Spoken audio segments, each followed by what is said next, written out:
collusion. All right, so the president being very forceful here. Did he help himself with this New York Times interview? Well, I don't know if he helped himself with the Times. It is amazing when you consider how hostile media outlets like the Times are, that he sits down and gives them half an hour, no staff around. They really enjoy tremendous access to this president. But as far as the collusion matter, I think it's reasonable that a year and a half after the government started looking at this, he's saying, where's the evidence? There's none. Let's move on. And if it turns out that this really was just a Democratic opposition research effort that morphed into a government investigation, I think it has been bad for the country to put us through all of this. And the Times essentially published the whole transcript. There were parts of it that you couldn't hear. They also said there were parts that were off the record. So if the president is making comments that he says in the middle of it are off the record, he knows exactly what he's doing. Did he make a good case here? Well, I don't think he made a good case substantively. He thinks he's his best spokesperson. He's always thought that. And I think as a native New Yorker, he does, even though he hates the New York Times, at least on his Twitter feed, he still, I think, needs some validation from it. It's the paper he grew up with. Yeah. But in terms of the investigation and press articles have already uncovered new information. It has continued to be pushed forward. And is there collusion? If President Trump, we don't know. Is there collusion? We don't know the president says there's no collusion. We don't know yet. So based on what you've read in these articles if President Trump is convinced of his innocence, he should let this play out. And that's what he said he was doing. But he should stop having his surrogates and his team going after Mueller, going after the investigation. If he really is innocent, let it play out, and it will. Bob Mueller is moving ahead, and we'll see where it goes. But when he says Democrats say there's no collusion, I'm not sure what Democrats he's listening to. Senator Dianne Feinstein. She did not say there's zero collusion. We have no evidence. She has been asked multiple times on the record in television interviews if there is any collusion that her Judiciary Committee, which she is the minority leader on, has found any kind of collusion. She's not running the Mueller investigation. That's different. Okay. Let me just finish my point.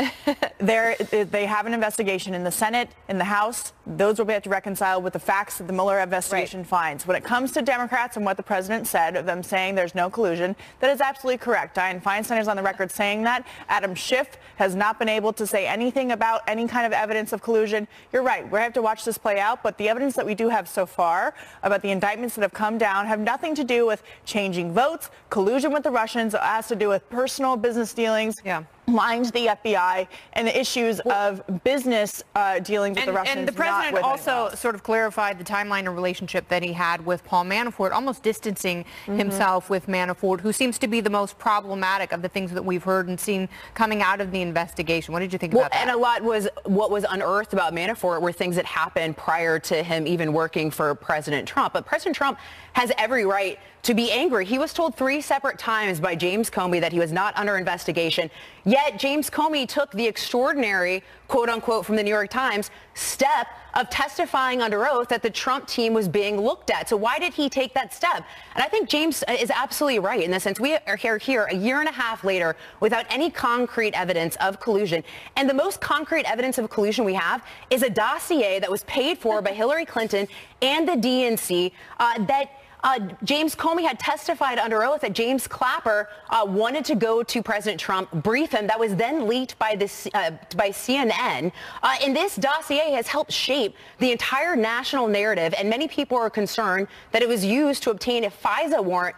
So it's also been a key part of this investigation and spearheading this investigation as well. Okay, but and it is a Democrat propaganda piece. All right, we're going to talk about that a little bit later, but has this been, to the president's point, bad for the country and a distraction from some of these much larger issues that perhaps we should be having a national discussion about? Well, certainly it does undermine faith in the leadership of the country if there's a constant effort to say the government is being run by a traitor. Now, if it turns out that there's some evidence, I guess people will say all of this is worth it. But we talked about Adam Schiff, ranking member on the House Intelligence Committee, who is really, I think, the leader of the collusion narrative. Yeah. And we were fortunate to be able to have him lay out his case in the Wall Street Journal recently.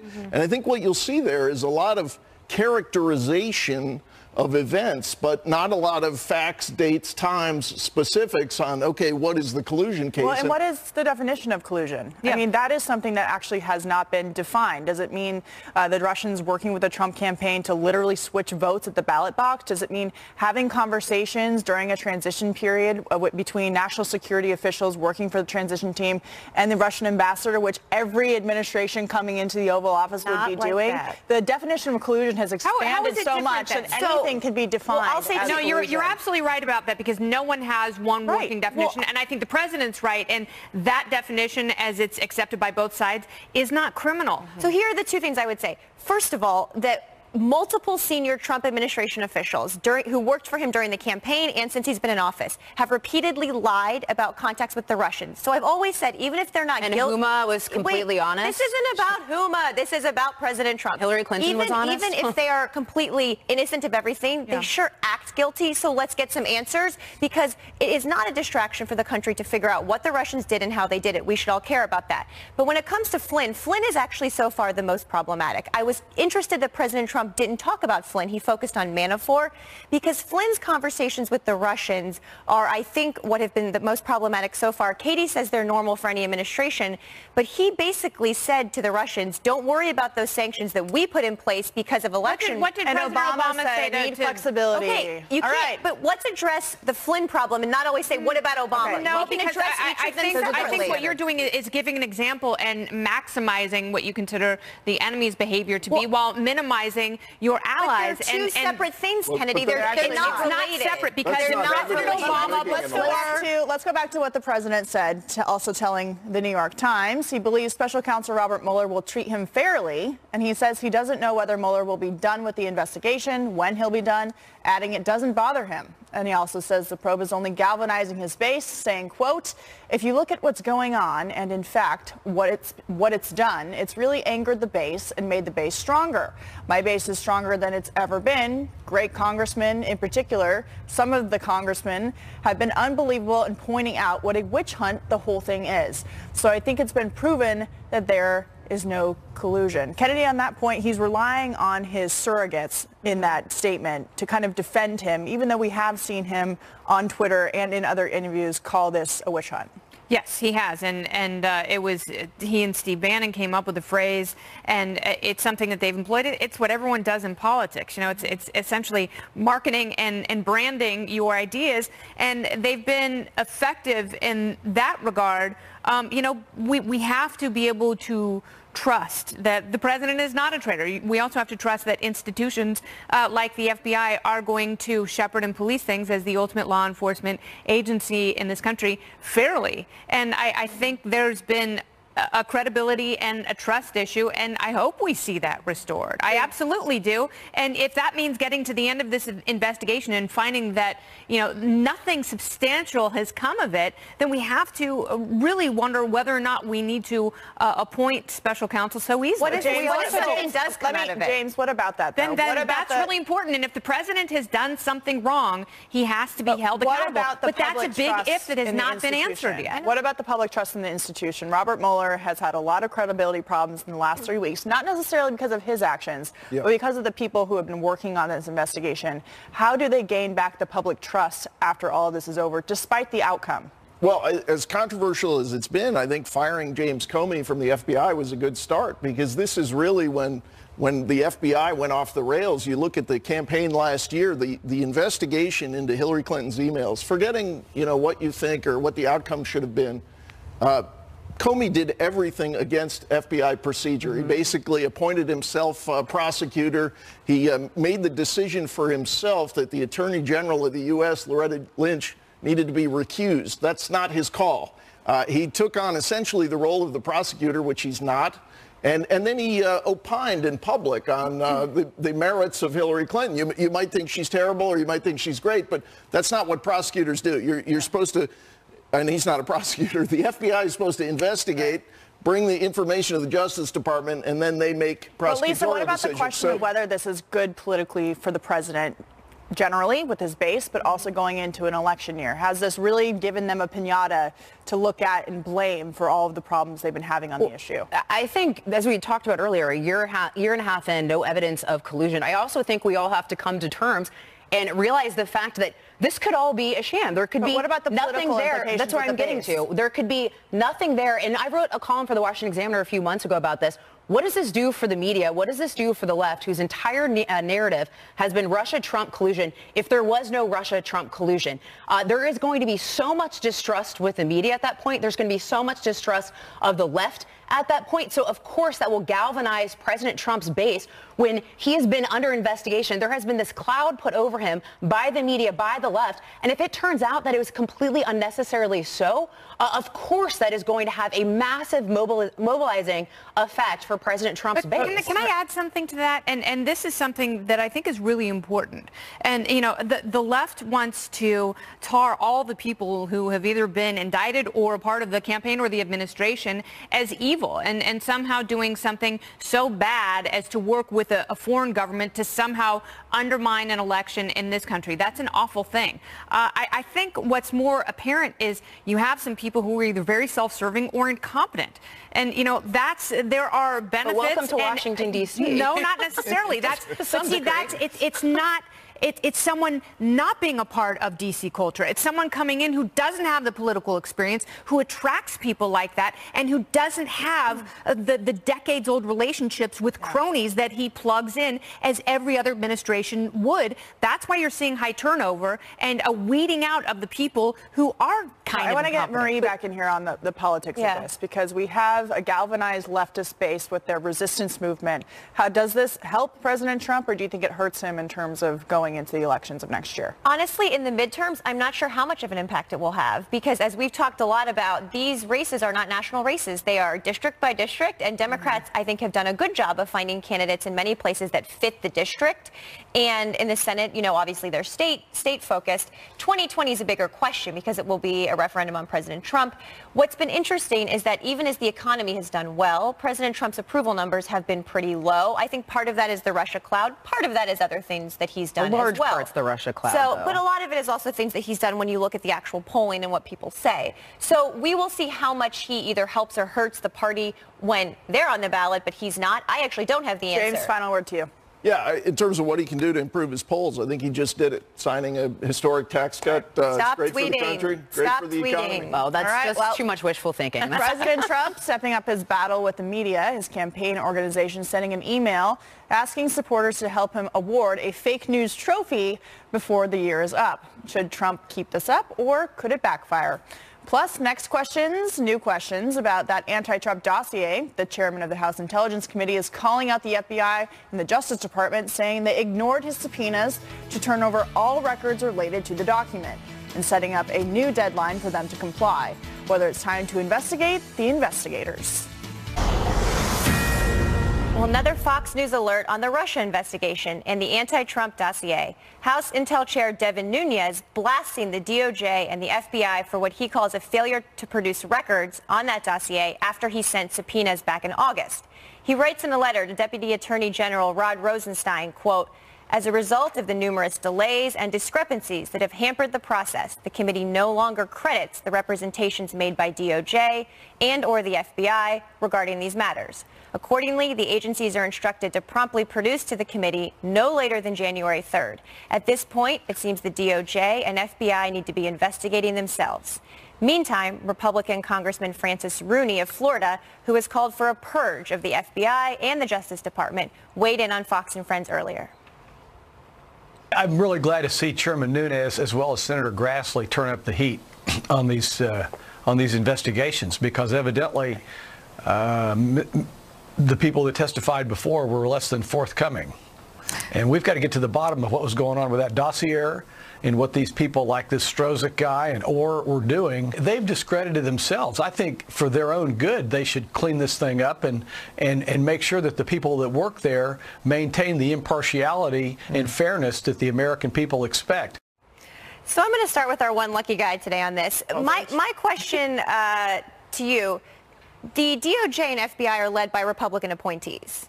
And if a Republican Congress can't get documents out of them, That seems a little surprising to me. This isn't a partisan issue. They're both on the Republican team. What's going on here with the delay? It is a problem. Of course, the Republican Attorney General has recused himself from all this. But Rod Rosenstein was appointed. If the appointees at the next level down are siding with the institution here, that's a problem. Whatever their party affiliation, the Congress has a right to conduct oversight. And these excuses on why the Justice Department has to continue the stonewall are just ludicrous. The fact that an inspector general within the department is looking at something doesn't mean Congress isn't allowed to have any documents.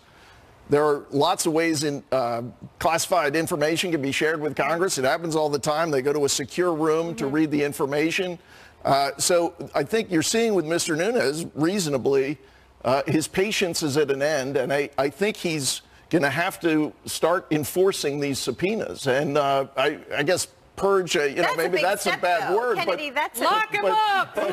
But if a member of the Justice Department will not follow the law and will not comply with a lawfully generated subpoena, that's a problem. But that would be a big escalation, right? And Kennedy, there is, having worked in a bureaucracy, there are bureaucratic hurdles that you have to go through when you respond to Congress. Some of these things take too long. I agree with that. But this seems like a big escalation that Devin Nunes, who actually also had to recuse himself at one point from some of these issues. Yes. What would this look like in 2018 if Devin Nunes takes this step? I mean, you always have to be cautious that, these things are a political stunt. And sometimes it gets very difficult to try and figure out when someone is trying to make a name for themselves and they've got greater political aspirations and they're using this as a footstool to reach to a higher shelf in the political kitchen, or if it really is necessary for some oversight. And as we talked about a little bit ago, there are things that there are some deep questions here that require answers, and we're just not getting them. And it's unfortunate that every time a congressional or internal investigation is stifled, we have to fumble toward special counsel. But if there is some reason, and if the Department of Justice can't release documents because of the internal investigation that's going on right now, they need to say that. The American people can handle it. If there is some protocol, if there are hurdles, then talk about that so it doesn't seem like you're stonewalling and just protecting yourself, because all that does is reinforce the narrative that there is a deep state. Right. Bingo. Lisa, I can tell you when I get in here. Well, because yes, there's bureaucratic obstacles in place, but it wouldn't be the first time that an agency has stonewalled or not wanted to release information because they're worried about what would surface and how that would impact the agency. So that also should be a concern, which is why, as Kennedy mentioned, oversight is so important. And Congress is an oversight body, so it is their job to be investigating this, even investigating the investigators, particularly in light of the text message exchange between Peter Strzok and Lisa Page, and figuring out what that insurance policy was. And it's also important that we have the Inspector General, Michael Horowitz, who has a long reputation of not being afraid to go after these bureaucratic institutions, these government agencies, and shining a light at misdeeds that have happened at those agencies. So oversight is important, and hopefully we get some answers to these critical questions like what the insurance policy was. Katie, do you think that they're ever going to get answers? Yeah, well, I think so. And Judicial Watch has been an organization that has been able to get these documents on a number of issues through the court system, not through Congress. So yes, there's a bureaucratic system in place that takes a long time, but Judicial Watch has been able to sue these departments to get this information. They got a lot of the FBI emails about the tarmac meeting between Bill Clinton and Loretta Lynch far before Congress ever got them or before the FBI released them. But the final thing is the Justice Department is having a very difficult time handling this situation, given that they're trying to protect the White House but can't really, and at the same time looking like they're just part of the D.C. institutional stonewalling that we've seen, quite frankly, throughout the Obama administration. And they have an obligation, based on the crisis in confidence that the American people have in these institutions, to be more transparent and to work with Congress rather than keeping all this stuff. And it was those FOIA requests and lawsuits. That's how we came to know about the Hillary Clinton server scandal. And I'm sure we will get many more lawsuits and FOIA requests in the new year. Speaking of the new year, new reports of a White House staff shakeup coming in 2018 amid criticism over recent political missteps, including the Alabama Senate loss, and despite victories like the tax law. Will the changes improve the president's political operation? Plus, all-out war as Democrats step up their criticism of the new tax law. But could that backfire on the Dems in 2018? We'll debate it ahead. Stay tuned.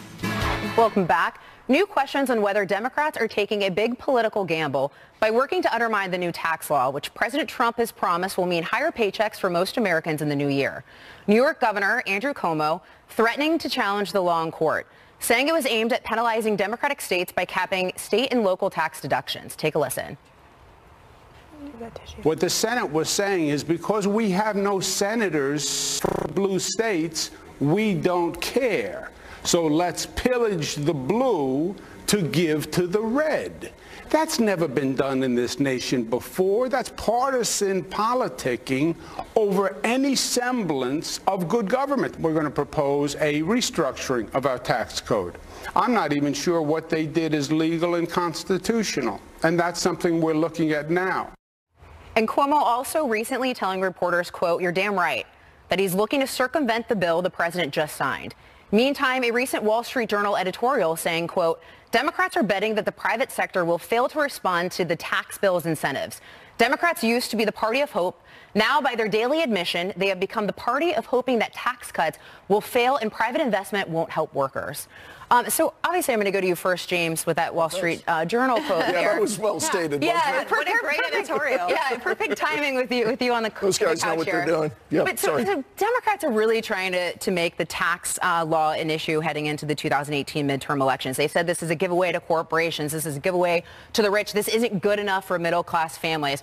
What's your response to that? Yeah, I think it's a big problem and a danger for them, because you think about other midterm elections where Democrats suffered huge defeats in the House after Bill Clinton tried to do Hillary Care, and then after President Obama did Obamacare. So you had a reaction to a really unpopular legislative effort. This is the reverse. So the Republicans are now going into this midterm with tax relief that I think you're going to see. Now that people are learning they actually get tax cuts, despite what they were told in a lot of the press, this is going to be a big tailwind for Republicans. Well, and so, Marie, do you worry? Well, one, there's way too much hyperbole around this with Nancy Pelosi saying things like it's going to be Armageddon, just really ridiculous statements. But is it a good idea for Democrats when the average family of four making $75,000 is going to see, $2,000 deduction, according to liberal groups? Is that the right argument for Democrats to be making, that somehow that's not good enough or that's not good for middle-class families? I don't think that's the argument Democrats are going to make in That's the midterms. what I'm hearing. Well, Andrew, but the thing about Governor Cuomo, this tax bill does impact certain states differently. And states like New York are impacted differently. So while some of his rhetoric may be a little bit hyperbolic, I'll give him that, it does impact different states differently. So, there's going to be a little federalism at work here with certain governors for political or economic reasons coming out against the tax bill. I think that how Democrats will talk about this bill in 2018, and that will not be the focus, though, I don't think. But if they talk about it, it will be, look, you were promised that this would focus on you. And your tax cuts are 80% of Americans are going to get a tax cut. But let me finish. Your tax cuts aren't permanent. He gave the permanent cuts to the big corporations like everybody else. There's a fact check on the governor, if we could. Well, yeah, exactly. And speaking of that, James, I'll get you back in here. Andrew Cuomo, which I've been saying his name wrong, I think, but Andrew Cuomo, so he says that this is going to pillage states like New York, but isn't that his own fault? So shouldn't he get his own house in order with such high tax states who, mind you, are seeing a mass exodus of people due to the high taxes? Well, he's upset that people in New York at the high income levels are not getting relief the way some other groups are. And this is because his New York senators, Kirsten Gillibrand and Chuck Schumer, joined with others and sent a letter last summer saying, we don't want tax relief for high income earners. So if he has a problem that it's not as generous as it might be to blue state high-income earners, I think he needs to argue with his senators and say, why did you not participate in tax reform? But that's why did you announce? What do you We have a New Yorker here. Yeah, I want to get Kennedy Hold on a second. I mean, that's what's so disingenuous about this argument that Cuomo and Jerry Brown are making from these two states. The thing they have in common is not that they've got Democratic senators. Right. It's that they've got a statist worldview. And what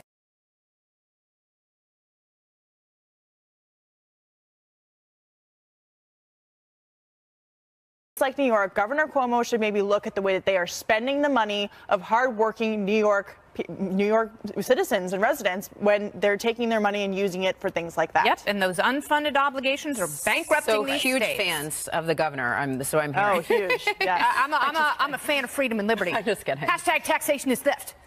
Meanwhile, questions about a potential White House staff reshuffling in the new year. Axios and the Washington Post reporting that senior Trump administration official Johnny DeStefano is going to take on greater responsibilities, and he will oversee 4 offices, including the White House's political operation, amid more expected reshuffling in that department after criticism over recent missteps, including the Alabama Senate loss, despite big victories like the tax reform law.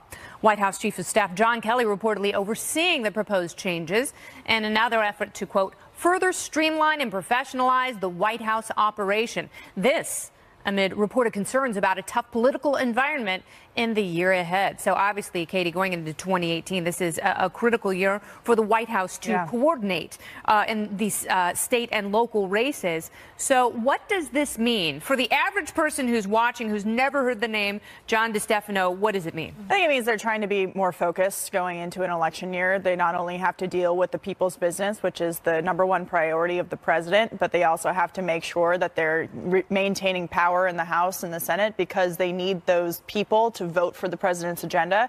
They had a rough start at the beginning of the administration when it came to putting the right staff in the right places. We've seen that vastly improved with Chief of Staff John Kelly. I think they're probably just consolidating so they can make sure that everything is taken care of in a way that doesn't leave anything behind on the table for making sure things okay. are And James, I want to ask you about John Kelly. Are we seeing his influence, a deeper manifestation of his influence, and has it been positive not only for the president but the White House and the everyday administration of the administration?